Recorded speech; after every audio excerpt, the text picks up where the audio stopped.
পুরানো, বিস্তীর্ণ বনের হৃদয়ে একটি অদ্ভুত কুটির ছিল, যেখানে ড্যানি, একজন তরুণ ভেষজবিদ, একা থাকতেন। ড্যানি বিরল ভেষজ এবং ওষুধ সম্পর্কে তার জ্ঞানের জন্য দূর দূরান্তে পরিচিত ছিল, কিন্তু সে খুব কমই জানত যে তার নির্জন আবাস অন্য কিছুর দৃষ্টি আকর্ষণ করেছে। একটি শীতল শর্তের সন্ধ্যায়, যখন পূর্ণিমা ঘন পাতার মধ্য দিয়ে একটি বিস্ময়কর আভা দেখায়, ড্যানি তার আরামদায়ক রান্নাঘরে একটি ওষুধ তৈরি করতে ব্যস্ত ছিল। হঠাৎ একটি ঠান্ডা খসড়া ঘরের মধ্য দিয়ে প্রবাহিত হয়, যার ফলে তার অগ্নিকুণ্ডের শিখাগুলি বন্যভাবে জ্বলতে থাকে। কিছু ভুল টের পেয়ে ড্যানি ঘাবড়ে গিয়ে চারপাশে তাকাল। তার বুকের মধ্যে তার হৃদয় ধড়ফড় করছে। একটা ফিসফিস করে বাতাসকে ভরিয়ে দিচ্ছে, তার সাথে একটা ভুতুড়ে সুর বহন করছে যা ড্যানির মেরুদণ্ডে কাঁপছে। সে প্রতিক্রিয়া জানাতে পারার আগেই স্বচ্ছ মূর্তিগুলি রুমে রূপান্তরিত হয়েছিল। তাদের ইথারিয়াল রূপগুলি আবছা আলোতে ক্ষীণভাবে জ্বলজ্বল করছে।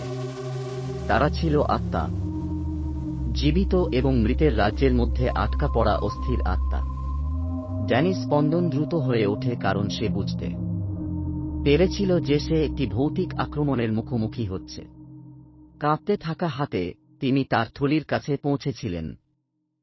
প্রতিরক্ষামূলক ভেষজ এবং ওষুধের শিশিগুলি টেনে নিয়েছিলেন, যা তিনি বছরের পর বছর ধরে তৈরি করেছিলেন। কিন্তু আত্মারা নীরস ছিল, তাদের হাহাকার শোকের সিম্ফনির মতো কুটিরে প্রতিধ্বনিত হচ্ছিল। তার সাহসের আহ্বান জানিয়ে ড্যানি নিজের চারপাশে রহস্যময় শক্তির একটি ঢাল বুনতে প্রাচীন মন্ত্র উচ্চারণ করতে শুরু করেছিলেন। ভূতগুলো দেখে পিছু হটল। তাদের ইথারিয়াল রূপগুলো অনিশ্চিতভাবে ঝিকিমিকি করছে, কিন্তু তারা নিরুৎসাহিত হয়নি, এবং তারা চাপ দিয়েছিল। তাদের ভুতুড়ে নখরগুলি শীতল অভিপ্রায়ে পৌঁছেছিল।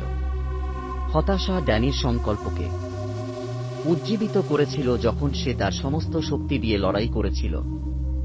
তার কণ্ঠস্বর বর্ণালী হাহাকারের ঊর্ধ্বে উঠেছিল।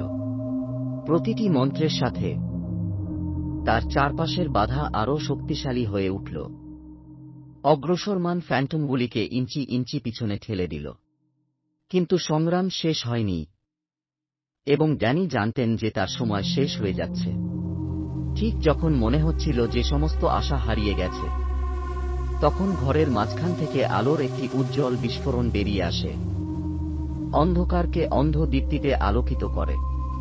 এক দৃষ্টির মধ্য দিয়ে ড্যানি একটি মূর্তিকে আবির্ভূত হতে দেখেছিল, উজ্জ্বল এবং মহিমান্বিত। তাদের পিছনে বিশুদ্ধ সাদা ডানা রয়েছে। এটি একটি অভিভাবক আত্মা ছিল, যা তার মন্ত্রের শক্তি দ্বারা তা সাহায্যের জন্য আকৃষ্ট হয়েছিল। তার হাতের ঢেউ দিয়ে অভিভাবক ঐশ্বরিক শক্তির একটি তরঙ্গ উন্মোচন করেছিলেন, যা কুটিরের উপর দিয়ে ধুয়ে ফেলেছিল অস্থির আত্মাদেরকে। তারা যেখান থেকে এসেছিল সেই রাজ্যে ফিরিয়ে দিয়েছিল। বাতাস আরও একবার বেড়ে উঠল। ভুতুড়ে সুর নীরবতায় ম্লান হয়ে গেল যখন শান্তি নম্র আবাসে ফিরে এল। ক্লান্ত কিন্তু বিজয়ী, ড্যানি তার হাঁটুতে ডুবে যায়। অভিভাবক আত্মার জন্য নীরব ধন্যবাদ জানায় যে তাকে ভৌতিক আক্রমণ থেকে রক্ষা করেছিল।